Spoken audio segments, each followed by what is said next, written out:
So guys, nakita nyo yung aking milyahe is 29,215 pa lang tinatakbo na itong motor ko. 2 years to eh.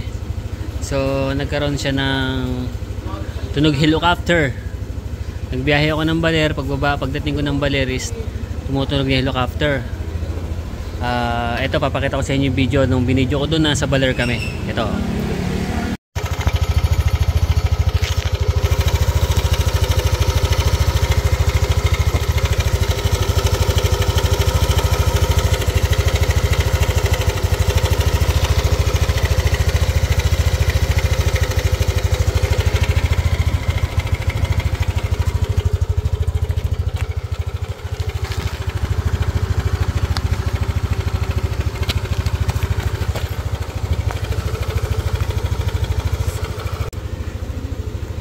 Tapos nanood ako sa Facebook at sa YouTube.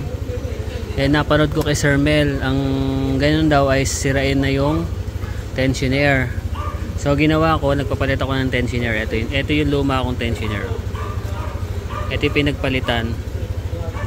Sabi nung mekaniko, medyo buo pa daw kasi matigas pa daw yung spring.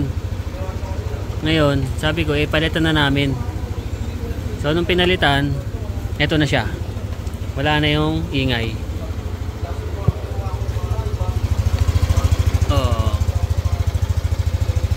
Wala na yung ingay niya oh. Tahimik na uli siya. So baka makatulong sa mga may tunog helicopter dyan na NMAX or Aerox. Is tingnan nyo muna yung tensioner nyo kung kung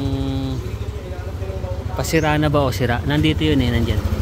Nandun So madali lang naman siya tanggalin. Tatanggalin lang tong gilid, tapos huhugutin nila dun. Okay, sana makatulong. Ito yung luma akong tensioner palitan lang to eh. Ang price pala na to is 700 plus dito sa amin Hindi ko lang alam dyan sa original na Yamaha. Hindi ko alam sa inyo, pero dito 700 plus. Okay, so 29,000 pala tinatakbo. Sira na yung tensioner ko.